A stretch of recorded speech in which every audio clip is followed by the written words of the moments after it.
Hello and welcome to B&E Now, a podcast about independent game development. I'm your host, Tobiah Zarlez. Used to be Tobiah Marks, but I changed my name. And with me today is Rick Felice. Hey, Rick. Hello. So why do you make games?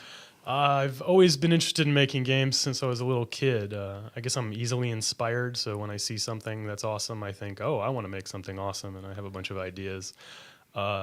Game making kind of combines all my talents, which is to say all my mediocre talents can all be pooled together, and I can work on a single project that sort of requires a lot of different skills as opposed to being really good at just one thing. So is it appealing that you can do multiple disciplines in one, or are you just saying, well, I happen to have all of these disciplines and this is the thing that forms together? I'm not sure which came first. Chicken and egg kind of problem. Yeah, it is a little bit. I used to lament sort of being jack of all trades, master of none, but really handy in indie development. It is. It turned out to be very useful because you kind of have to wear all possible hats all at once. So that is useful. I get a lot of personal joy out of creating experiences that didn't exist before. Just kind of almost the role of entertainer. You know, I used to make joke games just to amuse my friends, or we just do something dumb on the computer or in Mario Paint just to get a reaction. Mario out of somebody. Paint. That's totally one of those, like, if some people saw it was bored, other people did it, they got really creative with it. Yeah, well, we definitely were very creative with it. Me and my friend had a kind of a competition who could come up with the dumbest thing. So I'd go over to his house and just hit load. Like define dumb, because that could be vague. Well, it is a little vague. It's all about setting up expectations and then just falling flat on your face in sort of the right combination of ways. So really terrible music that is almost good combined with something that's trying to look like whatever our favorite game was at the time. And I don't know. I could go on and on about it, but I guess to me it was a set of tools on the Super Nintendo, which was it was literally just a tool. Like which is great. The game, it was great. Not a lot like that. I guess there is now. I mean, technically Unity is like Super Mario Paint. See, that's actually a great comparison. Like, what is more like Mario Paint? Because in my mind, I think GarageBand, right? Like, I think GarageBand's probably closer to Mario Paint than Game Maker. What has that music aspect to it? Yeah, but like just the way you're dragging and dropping pre-assembled bits, right? Well, when I was growing up, I had a Commodore Amiga. I was very fortunate that we had a computer in the house at all. But my dad was very technically savvy, so we always had an Atari 800 or an XL or an Atari ST or eventually a Commodore Amiga. And the Commodore Amiga was the coolest possible thing you could own in that time period because it was essentially like having a programmable Sega Genesis with a full Windows desktop. And it did multitasking, it had 4-channel digital sound, it had dual play fielding, and the tools on the Amiga it was like, I guess Mario Paint was kind of a dumbed down version of what you could get at the time. You could get a music tracker, you could get a paint program, you could do animations, you could program. And so that's really where my game making got started. So did that turn like career early on where you're like, oh, this is what I'm doing with my life? Or was it just kind of, well, this is what I'm doing with my life, like that might as well be my career? Again, chicken and egg problem, right? A little bit, and it was kind of dissuading a little bit because there weren't any outlets to like make money really back then. You kind of had to have a publisher or have it's only very recently that indie can be actually it ends in terms of profitability. Yeah, so it was really discouraging. I was really interested in it. I had a lot of passion for it, but when the Amiga kind of died, but that passion was like you couldn't do it in a company. Like you had to be like hacking it yourself. Yeah, like you were thinking indie or nothing back then. I tried to get into game companies. I have worked for a few game companies, but yeah, the creative fulfillment is generally not there. Well, let's talk about that. Like, what did you start? Like, what was your first industry type job? Like, did you start in games and tech, or did you go somewhere else? I actually did. My first job out of college was a webmaster back when there was such a thing for a computer game company in Texas.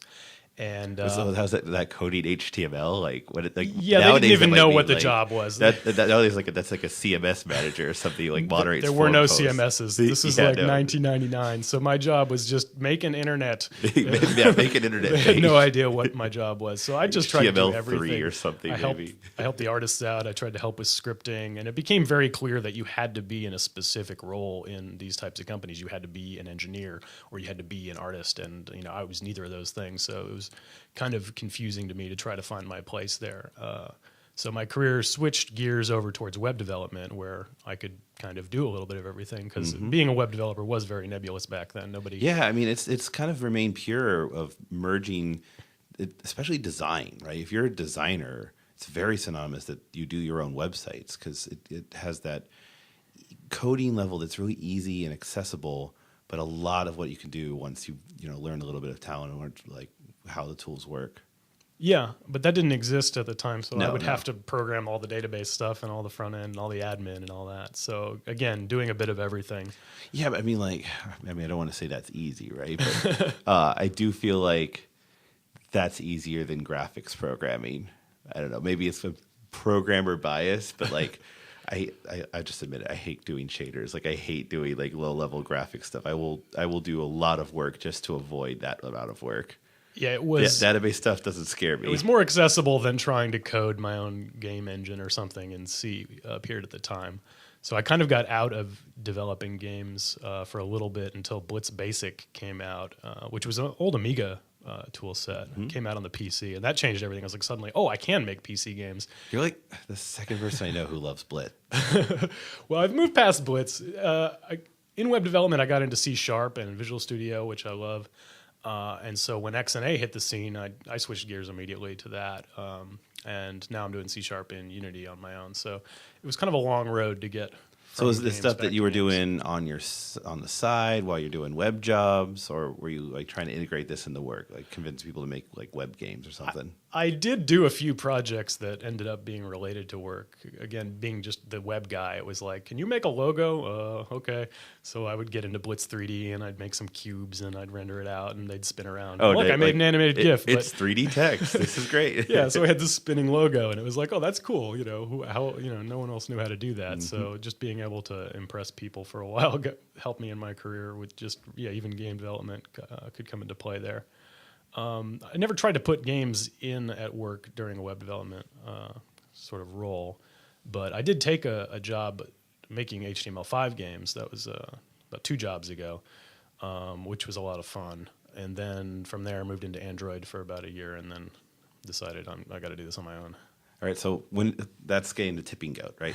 Yes, that was the tipping So how does the tipping point that started Tipping Goat? Yes. Is it Tipping Goat Studios or just Tipping Goat? It's Tipping Goat LLC. LLC, interesting. Why LLC? They want you to say LLC so that everyone knows that you're an LLC. What I mean to say is, why not a sole proprietorship? I was looking at that, but I guess there's some legal protections that come along with being an LLC that, if somebody sues Tipping Goat for whatever reason, I can't imagine why, I don't want my family going bankrupt as a result. So it just seemed like it was worth the extra effort to get that legal protection. See, because it's just you. Yeah, it's just me. So I've seen a lot of stuff that makes sense, like separating out legal entity when you have multiple people and you start getting to really weird issues, especially in the weird what ifs of what if this partner dies, what if this partner wants to pull out. There's a lot of benefits towards kind of having that separation between you as a legal entity or not. And I know this is like game development show, so let's talk law a bit more. Two completely unqualified people to talk about law, but like it just seems like a lot of expense and hassle versus it is just like sole proprietorship. I just hope you don't get sued, because I've never heard.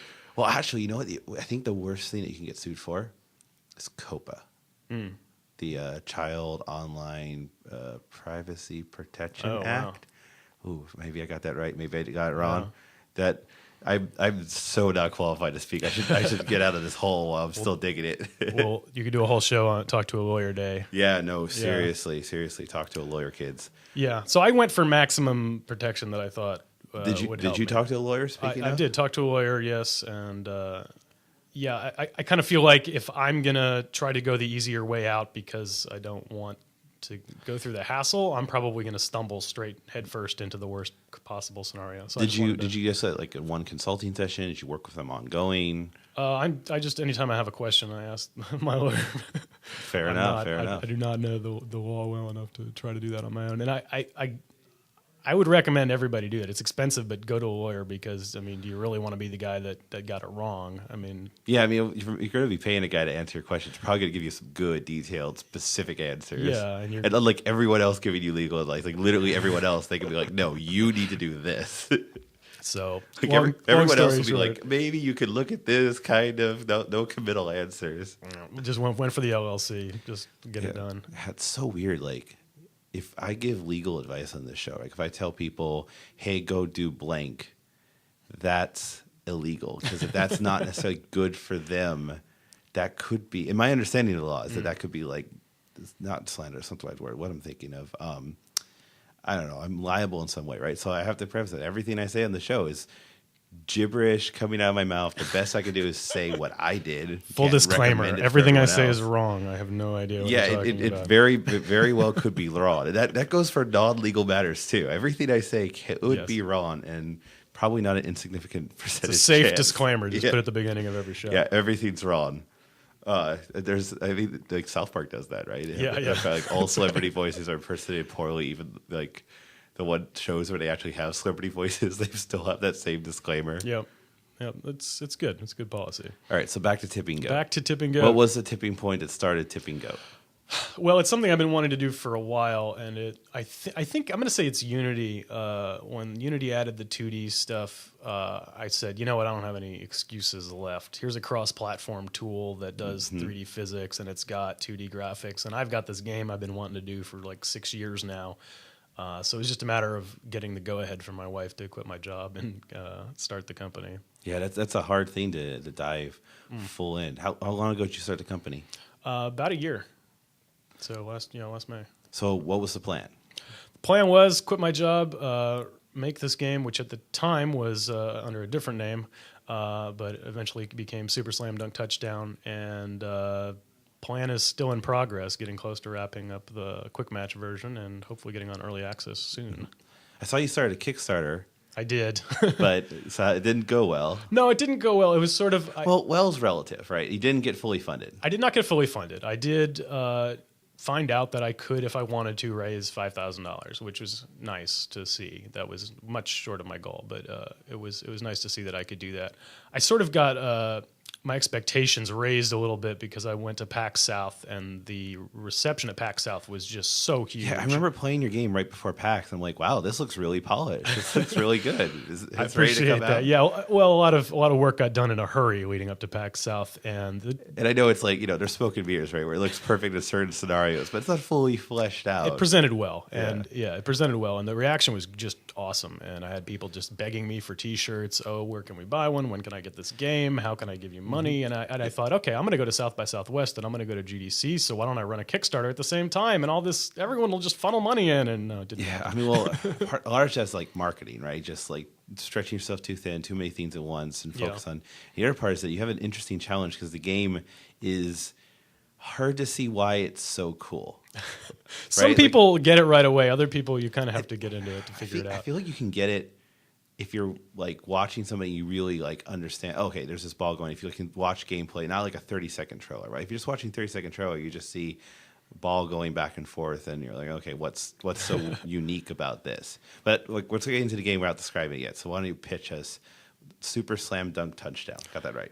Super Slam Dunk Touchdown is a local multiplayer, classically styled sports game, 3-on-3, that is actually powered by a 3D physics engine. So we combine all the sports together, soccer, hockey, football, roller derby, basketball, and baseball, into one game, and let the 3D physics just handle what happens when a football is kicked down the ice or when a bowling ball rolls across a basketball court, or what happens if you throw a spiral with a hockey puck.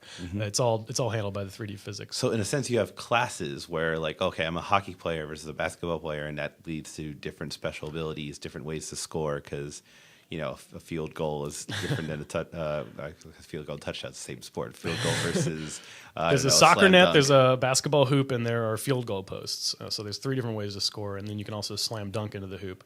There's lots of different ways to score, and it's just kind of this big, crazy sports physics mess all combined together. But it does take a lot of inspiration from classic 8 and 16-bit sports games that I have a little affinity for, because that's kind of what I grew up with, where it was just kind of action-y and arcadey and silly, and not so much trying to make the ultimate, X-sport simulator. And you're planning for people to play with controllers, right? Because it doesn't really seem Not too keyboard friendly. It's not keyboard friendly, mostly I think because you have like 6 players ideally, right? That and there's analog aiming. So you actually one thing people don't get right away about the game, you have to aim with the stick when you shoot the ball. I guess a lot of sports games would auto aim towards the goal, but there's so many different ways you can score, and it's all 3D physics that you might want to bounce the ball off the wall or ricochet it off a player who's behind you. You can do a lot of things, bouncing it off the pole. So, like most people don't own 6 controllers, right? Like I wonder what the percentages are of people, Probably not a lot, but you own one controller, and if your friend owns one controller, then fair enough, right? But it's an interesting problem with the local multiplayer, trying to get people to, actually, compel is not the right word, right? But like, hey, you need to get all your friends together and bring them over and play this, game, play this experience.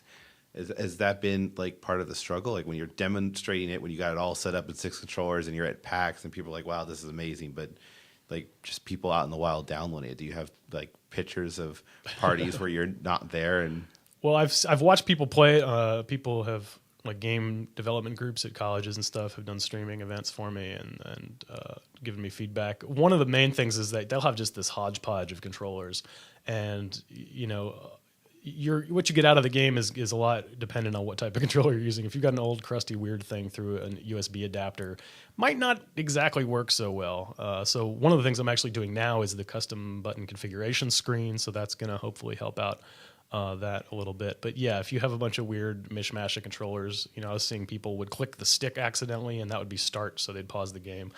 So just getting around weird issues like that. Yeah, that is like, so you need analog stick and how many buttons?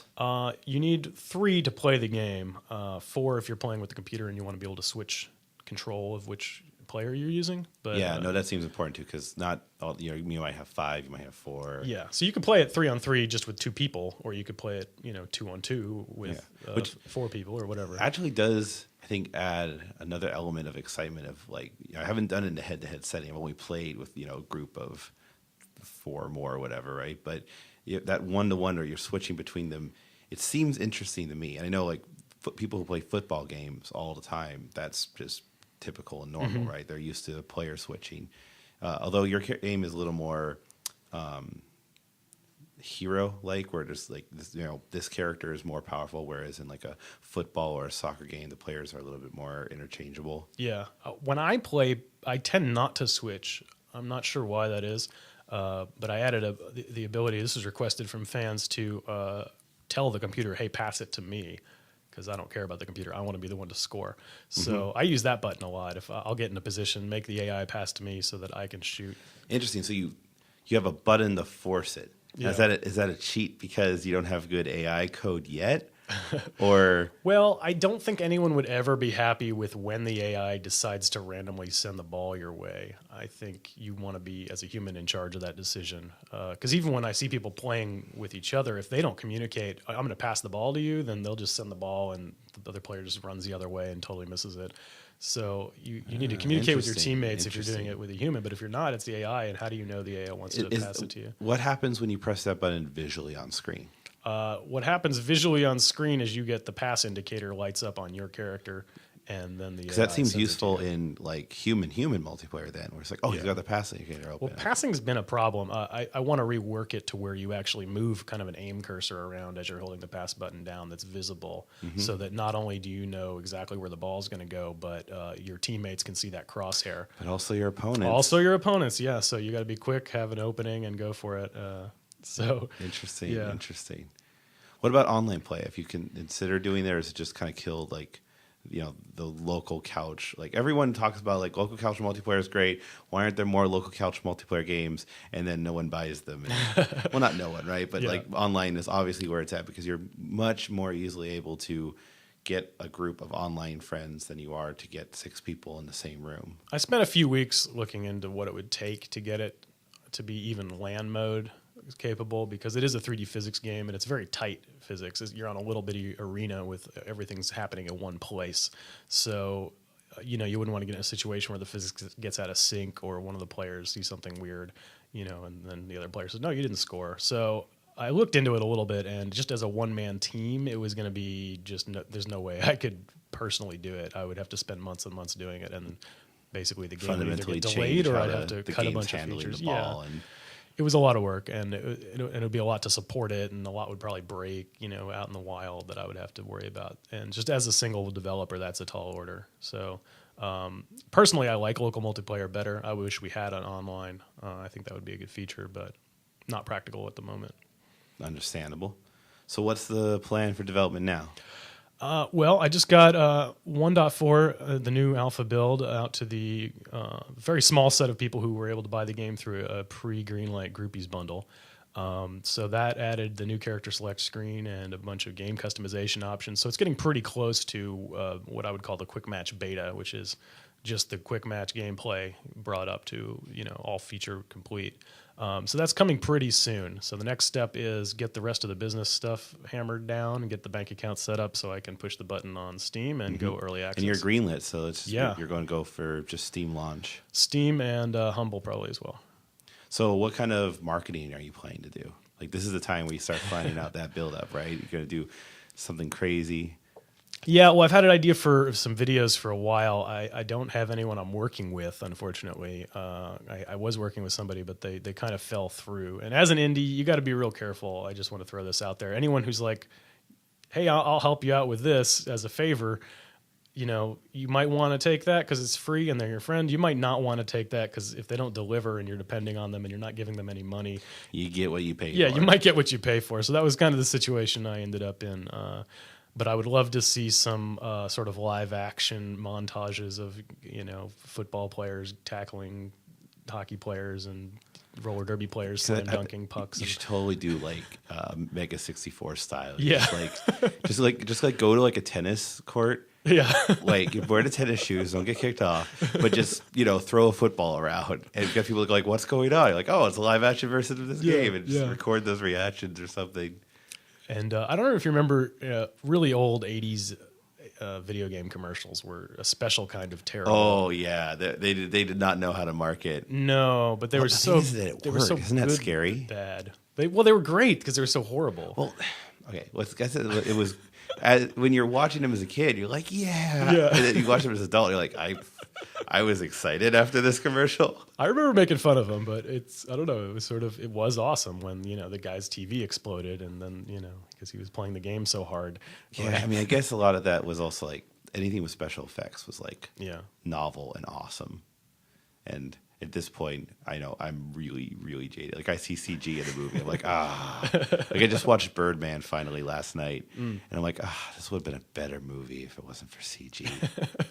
There's some gratuitous shots that were like, this shot is trying really hard to look like it's not CG, but it's totally CG, and you can tell. Yeah, I think that's a hump we're still getting over.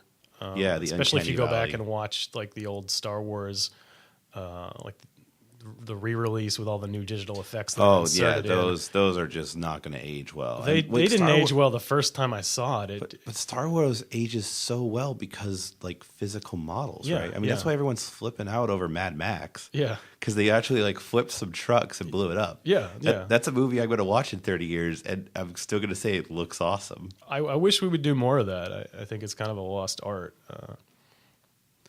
Hopefully Mad Max like has a new stem of movies. But gaming discussion. Gaming. So going to do some marketing videos, get out. I mean, like, is it that simple? You're just like, okay, push it out. Like, I'm hoping there's a little bit of hype as well. I'm going to do a few more expos and try to get what about financially?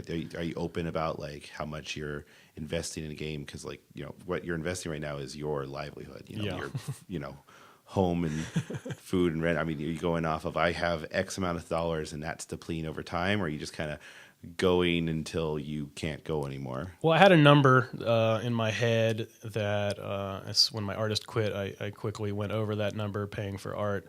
So it's sort of at a ridiculous number now that if I don't get something back, it's going to be, oh well, that's it for this game, move on.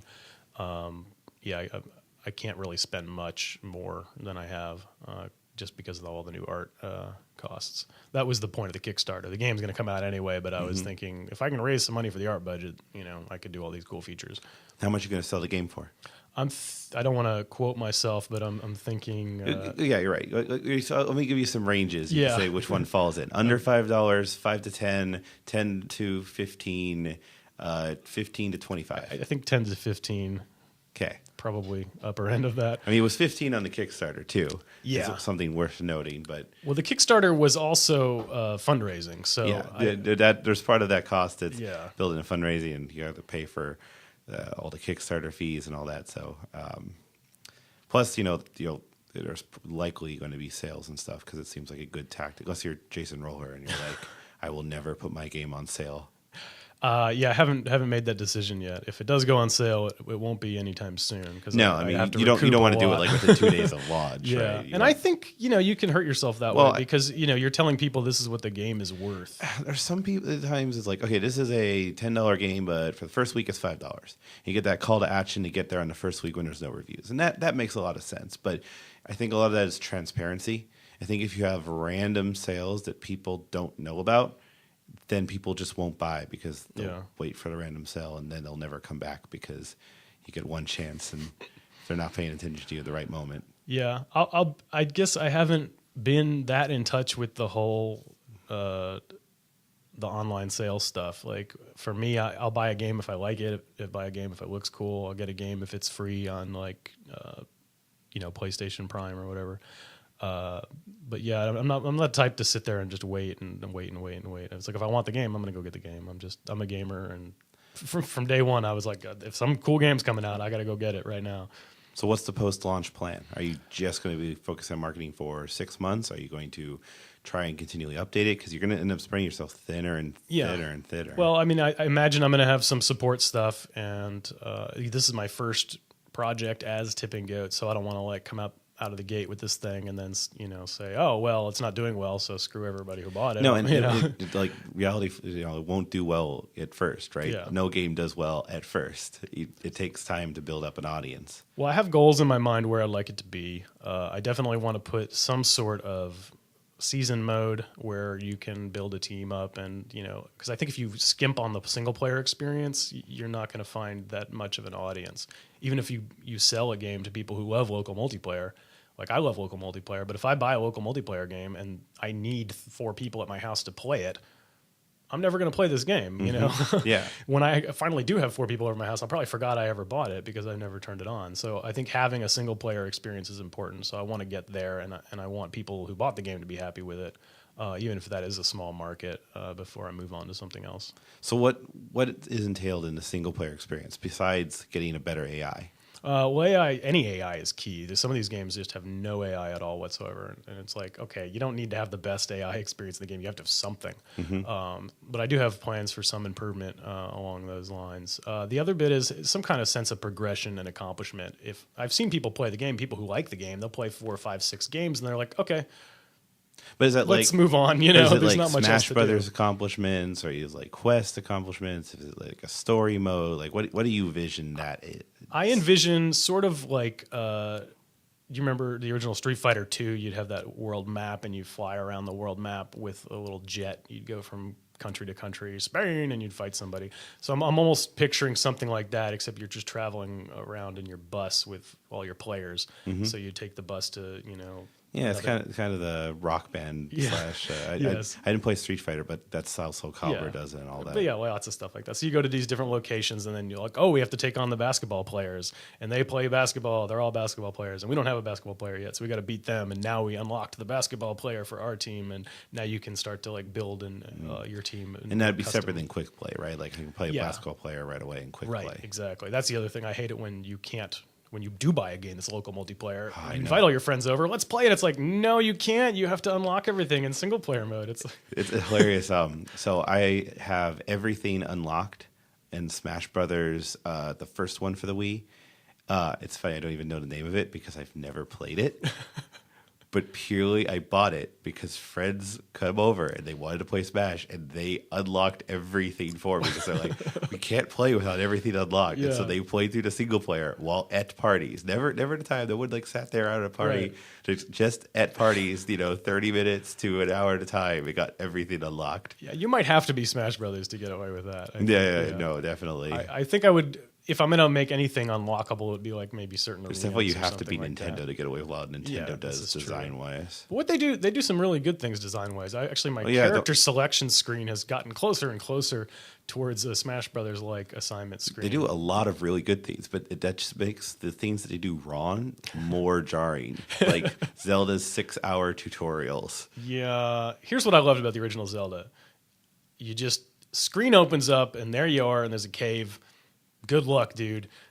No, I mean, like it's gotten progressively worse because they're like, oh, we got to have more abilities and we have to make sure you understand all of these abilities from the beginning. But I don't know that all that is necessary. No, like, I mean, Ocarina of Time had like a somewhat slow start, but you're going through this forest, you're going back and forth, you're collecting an acorn. Like, it was still had like some action things going on, but like Twilight Princess was just dull. I kept waiting for Twilight Princess to open up and just let me play the game, and it's like never let go of your hand. Skyward Sword was just like, I gotta go back and forth and back and forth. Like, by the time you actually become Zelda and you're in the world, you're like 10 hours in that game. Like, it's crazy. Yeah, I missed the other one because the old stuff was a real pure I just experience. said become Zelda. I would correct myself there. Become Link. Yeah. Somebody would have called me out on that. Someone will, definitely.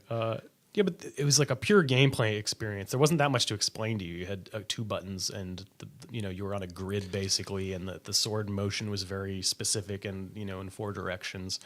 And that's kind of what I kind of kept my game simple. It's 3 buttons and an analog stick because I don't think if you're trying to get a bunch of people to play a game, you can't sit there going through a bunch of tutorials. So why? So is that you're trying to invoke that retro gameplay? Is that why you also have kind of a retro artistic style, or is that more that's just the style I liked or your artist liked? It's definitely invoking that, but you could get a classic gameplay experience and go real HD like Spelunky did. There's nothing wrong with that. It's just costs more. I don't know. Spelunky's like it's HD in the sense that it's not pixel art, but it is a really retro style. It is. It's just higher resolution. Right, but higher resolution means more pixels. So if I got to go fix something as a programmer because I got to pay for every pixel, I'd rather just open up Paint.net and do it myself if I can do it myself. If the art was really fine and really well done, I wouldn't be able to do that. By lowering the fidelity, it lets me get in there and tinker with stuff when I need to. Interesting. Because you have a lot of different animations. I mean, sports titles are, we're talking fighting games for a reason, right? Like it's so many different little things. Yeah, there's a lot. There's multiple layers. All the sprites have different uniform colors, so they have different. If I want to make one change to one pose for one guy, I got to change 7 sprite sheets. How are you managing that? Are you using like software? It's about to change actually. Unity as of 4.6, something changed with the way that they render the 2D stuff, and my layers no longer line up properly on a pixel level. So if I have a guy in one pose and I have that on 3 different sprite sheets that are exactly the same size, and I layer them on top of each other, as of Unity 4.6 and beyond, the way it scales, the pixels don't match, so you'll see bleeding through from the other layers. So I don't have a solution for that yet. I think what I'm going to have to do is actually split all these files into just hundreds of individual frames, individual files, and do it that way. But no, that seems like crazy. It does seem like crazy talk, but there's a way to scale this. This is just a matter of like when it's mapping to the plane and making sure that it's all the same. I don't have the answer for you right now, but there's an answer. Someone's shouting it right now. I hope so. I hope somebody shouts it at me because I posted on the Unity forums. I got 0 replies about it. What's your Twitter handle? My Twitter handle is I have several Twitter handles. Tipping Goat is okay. The person shouting right now. Just shout to Tipping Goat on Twitter. Need to put that plug right in there. You'll make my day. You'll make my week because I really don't want to have to go through all those hundreds of files and do it that way. But yeah, lowering the fidelity, it helps as a programmer just being able to get in there and mess with it, and it is cheaper. Because I don't have to hire as good an artist, I guess. Mm-hmm. This is an easy way to say it. All right, it's time for the question. All right. I'm giving you the keys to the time machine. Oh, man. You're going back in time. Uh-huh. I got all my lotto numbers. Yeah. It was funny. We were joking right before the show. It was like, my answer to that question is going to get all the lotto numbers. And I think that's somebody like, not the spirit of what I was hoping for. All right, okay. Well, forgiving, yeah. Yeah, so seriously, though, what advice would you give yourself back when you're deciding, okay, I need to start this tipping goat. I need to go full time. What do you know now that you wish you knew then? Definitely, I would have paid for the art up front. Don't try to work out any royalty arrangements because I guess me personally, I don't think I'm ever going to find anyone as passionate about a game project as I am, and so I'm always going to demand so much of myself, and Yeah, I mean, when you have if you do a contract, it's nice to have that lump sum. Even if you also have rev share, you're like, okay, I can't afford to pay your full rate, but I'll give you rev share, which hopefully, if it's good over time, but you still got to have that payment. Oh, but have that piece of paper too. Oh yeah, no paper. Because I was told this information, and it was like, oh yeah, it doesn't matter who you're working with, doesn't matter what they say or what their assurances are. Get it all written down on a piece of paper. And I went and told this to the guy I was working with, and he said, "Don't worry, I'll sign anything you give me." Long story short, that didn't end well, and I had to pay him a large sum of money to get the art rights. So what? Yeah, so just get that piece of paper done from the beginning. Because he said to sign anything, give it, you didn't give him the paper. I didn't give him the paper because I was like, we'll take care of that when we got to take care of it, and that was a big mistake. No, you gotta sign it all up front and do all the business stuff. Even if it's a tiny little thing, everything's got to be up front. Absolutely. I mean, and do all the business stuff because I would be on early access right now if I had the business stuff taken care of a year ago. No, bottom line, like you have to, like we were talking like LLC, sole proprietorship, right? If you don't know what those terms mean and you want to be an indie, you don't necessarily have to be good at it. You should talk to a lawyer. You should read advice, but you need to know what those terms mean. You need to know what we're talking about, why that conversation was relevant, and do it first. I mean, I was so excited to quit my job and start working on this game, but should have just taken. First is relative, right? Like you have like some experience. There's people who have never made a game before, whatever. You don't need to make a company. Just start experimenting with game dev. But when you start saying, "All right, I'm making this project. I'm making this game. I'm making this company. I'm going full time," then you got to think company. Then you got to think, setting up. Mm-hmm. So yeah, those would be the two big ones. Just pay for your art up front and get all the contracts done up front and get the business stuff done up front. It's not fun. Nobody wants to do it, but very important to get it done. Really good advice. Really good advice. All right, now we pivot to talking about games we've played lately. All right. I will start. I finally just got through Among the Sleep. Now, I'm moderately embarrassed that it took me this long to get it because I was a Kickstarter backer. I don't even know when it was. It was 2012, 2013, maybe. It seemed like forever ago. And the game came out like forever ago, probably like a little over a year. And I was so excited to play it that I purposely did it until I could play it all in one chunk and I have the lights off and I was in the right mood for it. And I was a little disappointed, but maybe it's because I overly hyped myself.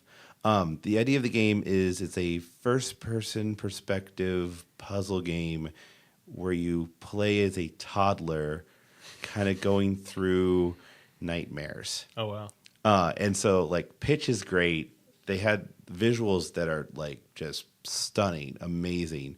But it really felt like they said, all right, this is great. This pitch is great. We got this funded Kickstarter. Oh, now we need to add a game. Okay. We're going to make it so that there's a room, and then there's 3 keys. And then 1 key is going to be hidden in the left, and then 1 key will be hidden in the right, and then 1 key will be hidden in the center. And then you can move on to the next door. And then there'll be 2 keys, and one's on the left, and one's on the right. And it was like, they just felt like busy work. Yeah. I would have enjoyed the game more, if I was going through the scenery, not because... well, I'm following this linear path until I reach the end where I get the key and then I turn around and then go back to that, whatever it is. Like sometimes the keys, they had different objects represented and they had different art, but it all boiled down to, just keys and doors. Yeah. Well, I think there's two, I don't know, maybe I'm oversimplifying, but two sort of indie schools of thought. One is I want to boil down this retro game experience, this classic experience down to its pure form and take it to its logical extreme. And the other school of thought is I'm going to do something so weird, wild, and different and conceptually amazing that it's going to get, all this attention. And I think there's dangers of either one of those going too far. And definitely the conceptual route, missing out on the gameplay aspect can be a problem. They were so close with it too. It just felt like they're like, oh, well, we got so much funded that the game's got to be 2.5, 3 hours in length. And I would have enjoyed that game 10 times more if it was less than an hour. You know what I mean? games don't have to be long to be an amazing, good, artful experience. You don't have to create busy work and make the player, hold W for longer. I'm not a fan of busy work. But not to rail against the game too much. It's super pretty and totally worth your time. And sometimes that's worth it just for a walkthrough of a beautiful world. Yeah, seriously. It had a little bit of the. You ever play Papa Ayo?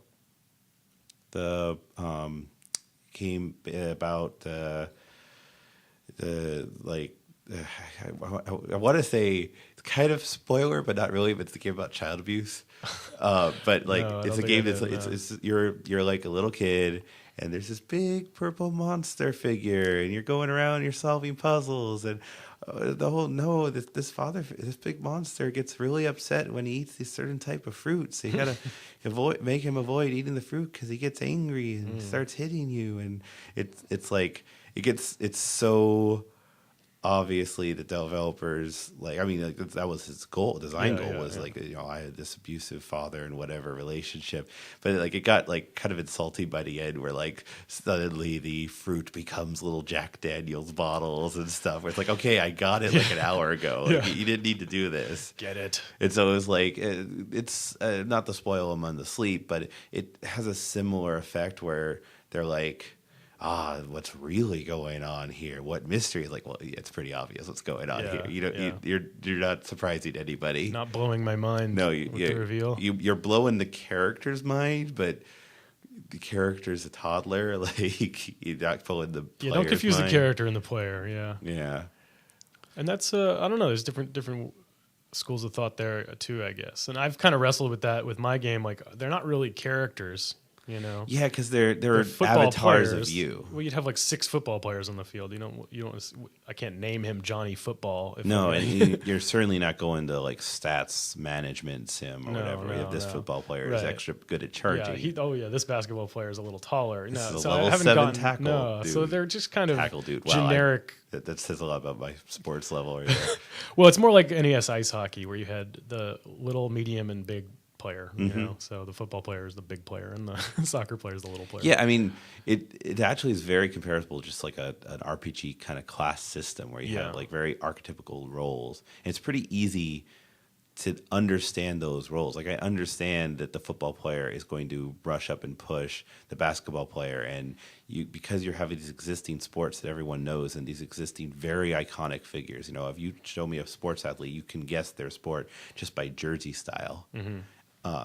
So you have a lot of advantages there in teaching the players how it works. Whereas, if it were elves and orcs, I guess that itself is also a cliche, right? But it would, if they were all humans with wizards, knowing the different types of wizards would be harder to distinguish. This is true. Yeah, I went for iconic, and it actually got into kind of a weird discussion with somebody recently about gender representation. Oh, great point. Because I imagine how that conversation is going to go. Because you're talking had to go, out of budget for all this art. And it's well, why can't you add women to your game? I could double the art budget. Yeah, it's stuff when Ubisoft and Assassin's Creed got in really big trouble for it because they're women is too expensive to animate. But then they totally had female assassins otherwise, and you're doing 3D rigs. Mm-hmm. You just do another model and model the same rig, and it's not really as much as they were saying it's going to be, especially when you have that kind of budget. But when you're an indie and $10,000 is a lot more to spend on art, that's a big deal. But it is a big deal that there's not good representation. Yeah, it's not, because at PAX South, I would see people milling around, kind of trying to decide what to do next, and male or female, I would offer a controller and say, "Do you guys want to play?" And I found that some of the women were surprised that I was talking to them and excited that they were being invited to play, because I guess that's not a typical experience. But then I'd notice when they went to play, they'd get very excited. There's a roller derby player, which is great, but it's sort of you don't have to be the roller derby player just because that's... Yeah, but so that's the question is, were they excited that it was a roller derby character because they like roller derby? That's hard to distinguish. Were they excited because it's the female character in your lineup? I think it's a little of both, and I don't know if I have any budget to add any more characters, but I think if I did, it would definitely be more female characters because I'll play this game at parties and I'll bring it to meetup groups and stuff, and there's women there playing. There's they want to play too. And, even if you have a bunch of guys over, just having avatar differentiation is a good thing. Long-term goal. Yeah, but it's tough that if I made female variations on a character that's less than 64 pixels tall, is anyone even going to notice? Yeah, right. And you don't want to be sexist about it. You don't want to take the football player and add a ponytail and a bow and say that's the female it's football Mrs. player. Football player. Yeah. It's Mrs. Pac-Man. Yeah. Yeah, so it's something I'm sensitive to, but I don't have a solution at where I'm at right now in a perfect world. Yeah, it goes down to money, and especially when you're doing sports athletes, right? Like roller derby, you associate with female athletes, but you don't associate football with female athletes, right? There's a lot of women's basketball, but NBA is a lot bigger. Yeah, and I'm going for instant, iconic representation of a snapshot of American sports, and if you turn on TV, it's sort of well, that's what's there, and I'm not happy about it. Seems like the solution is that we should, as a culture, accept everybody of all genders and sexual orientations more. We'll work on that as a society first, and then it'll be much of an issue for your game. I'll work on that. Yeah, I'll get right on that. That's my personal. That's the goal. All right. Speaking of games, got off track. What have you been playing lately? Lately, I've been playing a lot of Elite Dangerous, and not really so much Elite Dangerous as playing Elite Wander aimlessly in solo mode and explore star systems. It's really relaxing to go to a star system that no other player has ever been to and catalog planets and just be light years and light years away from civilization. I sort of do that to unwind at night, just cruise around in a spaceship. I think if I had a spaceship, that's what I would be doing at night. Do you play many sports games? Not so much recently. I did grow up with a bunch of sports games. We had, like I said, an Atari 800 that I used to play sports games back then. Those were super low fidelity, so they had to be fun. They were just kind of like glorified Pong. I liked the classic 8 and 16-bit action-y sports games, and I think the most recent sports games I've been into were like Sega Soccer Slam and Virtua Tennis, which I've been playing since the beginning. That is the ultimate, I think, iteration of Pong. I like to make the most ridiculous custom character possible and then try to make him the best tennis player in the world, despite all logic and reason. Yeah, I mean, I legitimately like sports games, but it's just frustrating because I don't play them all that often. So, I'll buy a Madden, and I don't want to pay $60 for it. So I bought a used copy. I actually once went to the store. I bought a $5 Madden. I think it was minus 2 or 3 years from current date, and I signed on, and apparently that month they had cut online service. I was I only have quick play. I couldn't even play campaign mode. It was locked out. I'm wow. I'm oh wow, no wonder that's this a real was issue. $5. I mean, I think is going to come more to the forefront. These older games, I can turn on my Sega and play any of these older games, no problem. But what's going to happen in 10 years when I turn on my PS3 or my Xbox? Right. I mean, can I even play PCs any of the downloadable get more of a games compatibility. I can play DOS games right now with emulation. Emulation obviously takes more system resources, but 10 years, exactly. It balances probably won't matter. out. Yeah, backwards compatibility is something I feel really passionate about, and I'm really disappointed in this generation of consoles. I mean, not even the downloadable stuff. All the money I spent on downloadable games, that's just going to evaporate when they turn the servers off. See, that's so interesting because I almost feel on Steam, I feel it's safer, right? Yeah. I trust that Valve's going to take care of those games and those licenses. They're not going to go belly up right away. And if the Valve someday in the future does go belly up, that I'm going to be able to get a massive download and just put them all on a hard drive and save it. Maybe. But your Xbox games are going to be for an Xbox One, and well, actually, if Nintendo's 10, that might not be true because you have the cross compatibility. But the games are designed for that console, right? I don't buy a 3DS game thinking, well, I will be able to play this on the next generation console, 4 years from now. It's kind of locked to that device and that hardware just by the nature of console games. Yeah. But there's sort of, this, I don't know. I like to boot up the old games that are still fun. And I feel like the industry is sort of moving towards, well, if we can't sell it to you again, then we might as well just erase it from the history books. I think the app market makes a lot of sense for this, right? Like that would be like, well, Windows 10 and Xbox, right? But if you're talking like mobile space, like I think iOS does it, and Android and Windows do a good job of like, here's your past purchases, here's upgrade it as what's possible for the operating system. Less emulation of like, no one's emulating like iOS 4 just to play an old iOS game, right? But they might, like in the future, right? Like there might be some iOS 8 game or Windows Phone 8 game. It's like, this is so good, and we get some thing in the future to do that. But it really depends on popularity. Yeah, and I think it depends on the architecture of the system. Because I mean, yeah, like you said, you can play old PC games because that's the architecture of the PC. It allows for that.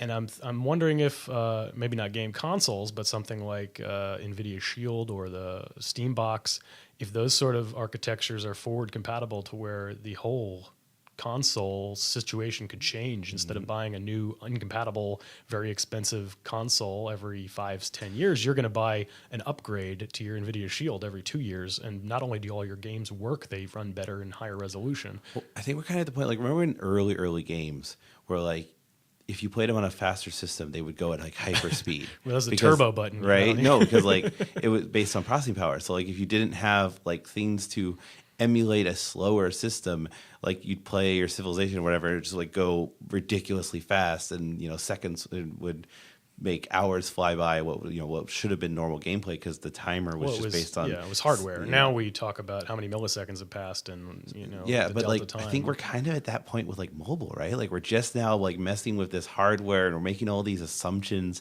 and eventually we're going to get to the point where okay, let's not rely our code on the hardware. Let's not necessarily exploit this specific device and have some kind of extraction layer that will have some kind of compatibility in the future. At least that I hope, right? I mean, like tools like Unity make that like so much more. Yeah, and the wider you can spread your game, the better chance it has of surviving the next 10, 20, 30 years of whatever happens in gaming. Absolutely. All right, if you want to find more about the show, you can go to beindynow.com. If you like the show, please tell a friend. I'm taking a new initiative here. I want more people to start spreading the show. So if you're listening right now and you like what you're hearing, tell another game developer, someone who might be interested in developing games about the show. Start spreading it around, let other people know. If you want to find more about me, you can go to my blog. It's at tobiahmarks.com right now as of this recording, but it's going to change because I'm changing my name to Tobiah Zarlez. I don't want to give the URL just in case it's not 100% that, but tobiahmarks.com will forward you to whatever it has become. Where can we find more about Tipping Goat? Tippinggoat.com is the website. Twitter, as we said, is Tipping Goat. Post most news to either one of those two spots. Awesome. Thank you so much, Rick, for being on the show. Thanks for having me. For everyone else out there, go out and make some games.